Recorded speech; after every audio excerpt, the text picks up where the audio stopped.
Всем привет, дамы и господа, вы на канале GM Time. Сегодня у нас величайший видос с величайшим игроком, возвращение легенды в CS2, первый матч его спустя большое количество времени. Посмотрим, что изменилось. Я, как человек, который посмотрел очень много POV-демо Симпла в CSGO, да, соответственно, это один из лучших игроков мира, да, может, по версии большинства лучший игрок в мире. Я его смотрел демки очень много, особенно Мираж. 8-10 лет профессиональной игры. Он еще играл в тех финалах с Ликвидами. Я тогда даже, наверное, глобалом не был, Орлом либо Биксаром бегал, поэтому это будет интересно посмотреть нам. Начало игры. Команда Falcons играет против команды Metisport в онлайн-матче. Все мы знаем, да, что в онлайне игра намного хуже, чем на лане, это очевидно. Сейчас игра, ну, скажем, в нем все лучше становится, но не сказать бы, что она хотя бы вышла, по моему мнению, на 80% от CSGO. Она берет не за счет механики, она берет за счет визуала и так далее, а какие-то фундаментальные вещи, к которым мы все привыкли, они остаются все такими же непроработанными, типа пики, стрейфы. Как будто люди стали все менее скиллованными на какое-то количество процентов. Ну, это что? Вот. Просто на месяц. Я не думаю, что это так произошло. Но даже если произошло, то ну ладно, не будем обращать внимание. В целом, Б-пистик, Simple играет ZG. Ну, тут глоки имбаланс, как мы все знаем, типа тяжело выиграть за КТ на 500-м раунде. Если ты 3 пули не даешь, ты проиграл. Это было с самого начала выхода, также продолжается до сих пор. Демка тоже у меня виснет. Худ до сих пор не очень, в CSGO был лучше. Так он сел. Что могу сказать? Видно, что человек в CSGO настолько много играл, что у него механика просто оттуда. Я по себе могу сказать то, что я когда перешел на CS2, это надо много времени уделять ей, чтобы поменять механику. И молодым игрокам, которые, может, где-то не задумывались, не отработали все это, они быстрее адаптируются, потому что, ну, для них это просто они играют в игру. А когда ты играешь годами, то ты, типа, на подсознательном уровне, ты, например, приходишь сюда, садишься в окно и знаешь, что ты можешь выстрелить бесплатно 2 пули и убежать. Но на деле ты этого делать не можешь. Ну, как бы это не было прискорбно. Игра поменялась, она стала более проще. Если ты просто бегал на W, то у тебя есть преимущество, потому что ты привык это делать неинтересные раунды. Опять же, мы все знаем праймового Симпла, там, когда Дигл убивал с 2, когда, типа, можно было где-то перестрейфить кого-то.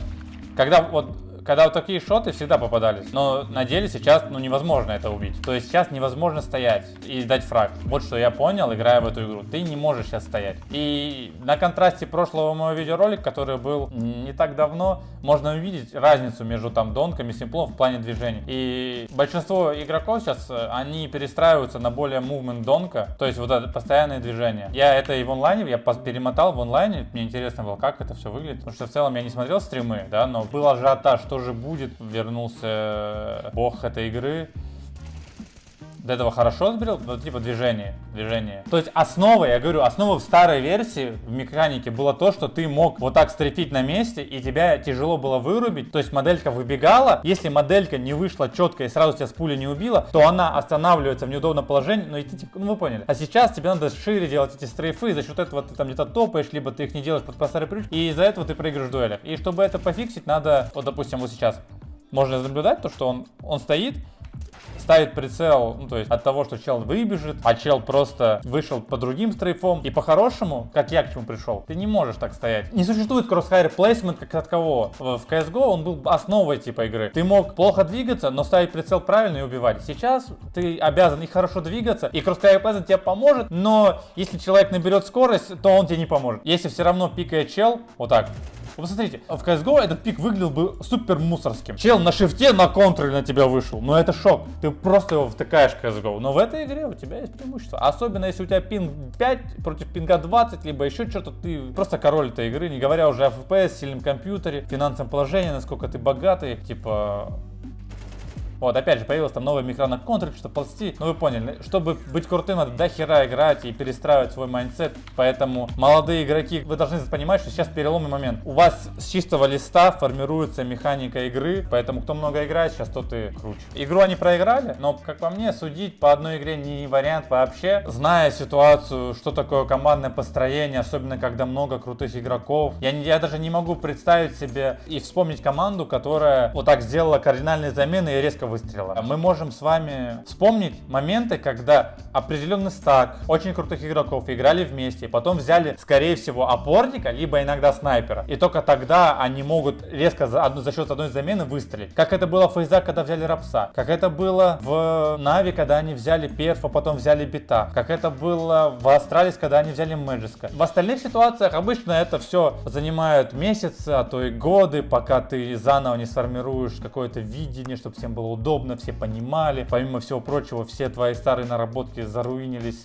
переход на новый движок. То есть команда испытывает, она в большом стрессе, и всем игрокам тоже тяжело, потому что от них есть определенные ожидания, они сами от себя ожидают, но есть какие-то другие факторы, и по итогу не объективно судить. Тем более по одной игре в онлайне и так далее. Потенциал у состава есть, достаточно большой, и мне очень сильно нравится Simple на тех ролях, которые у него есть. Почему? Почему мне очень нравится, что Simple в Зиге играет там типа не в коне. Вот. И в целом, почему Simple способен быть старплеером? Это игрок с невероятным количеством опыта. Один из самых опытных игроков, наверное, в топ-5 входит планеты Земля. Он способен адаптироваться к любой роли, и он понимает основу типа этой игры. Это психология того, где ты должен оказаться и в какой момент. Он чувствует, где будут оппоненты, может себе позволить перевернуть игру, прочитать ее, взять ответственность. И это вот его роль. Типа вот сейчас он начал в коне, вернулся в Зиг, типа, допустим, он начинает в коне, не играет от первого тайминга, что это будет Б, потому что Б маловероятно в первом тайминге, плюс еще снайпер заткнул по паузе на миде, там по информации, в конце он стоит тут, эти стоят тут и в базе играет. А большинство игроков, особенно типа, которые не врубают, они просто зайдут в Зиг, 15 раундов максимум там запрыгивают и все. Тут он стоит от мид перебива, прыгает,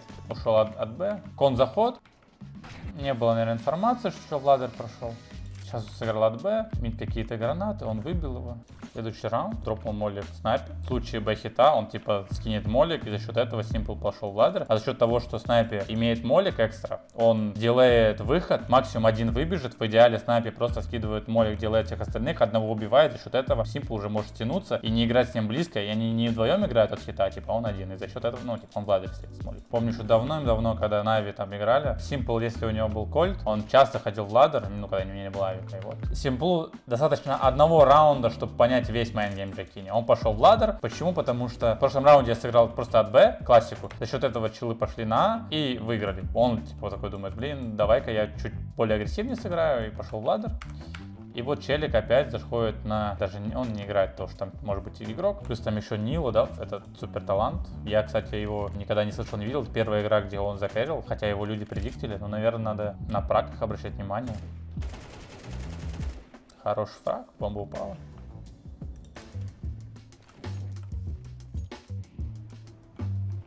Я не верю, Джакини. Опять, что ли? Стал в ладере Simple? Почему он боком выходит? Вот и все. Джакини 2-0. В пользу Симпла. Тут с Адам стеком. Опа, подбэчил. Б какой-то звук. Он вместо того, чтобы пойти классику играть в Зика, решил сыграть за плента, потому что отсюда ты можешь дать фраг, жить, типа, но отсюда ты можешь мультикилить и, Б не было, он помялся снайпером и пошел в окно. Вот начали под флешку занимать. Но опять же, смерти это не вынужденные. Не так плохо все. Вот этот фраг, например. Вот этот фраг очень тяжелый, как по мне. То есть, если человек способен вот так убивать, то дело времени, когда он наберет форму, как по мне. Если, конечно, приложить все усилия. Вот и снайперская винтовка. И все какие-то FPL, которые я смотрел, нарезка, хайлайты, они были чисто с авиком, либо с диглом. Я даже не понял, что невозможно было попасть по типу. Так, он ушел в Зиг, классический делал в щель, сидя по дальней, бэхит, флешка, флешку задожил, взял нижнего чела. Не повезло. Дальше. Так, пистолетный раунд, зажим. Тут юный талант Нила добывает 4-й фраг себе в копилку. Как будто шанса не было, если честно. Челик просто в момент сплита, во-первых, он стоит, просто АФК, и в конце просто выходит на единственный энгл, который есть, которым Simple стоял все это время. И мышку просто он стоит тут, пошел, повернул, вышел. Он дропнул набор, получается контроль Thunder, зажим базовый. Ему бомбу дропнули. Хороший фраг, все, давит.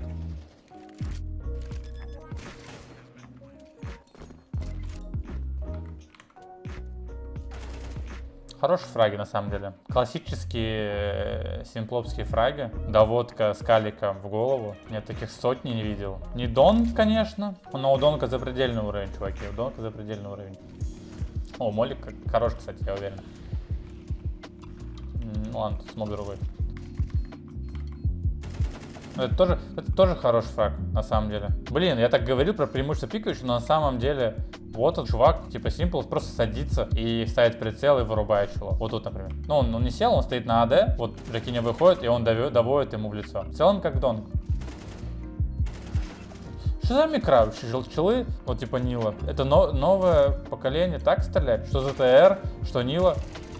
Знаете, они как будто, такая есть вещь в CS2, ты... мог постоять.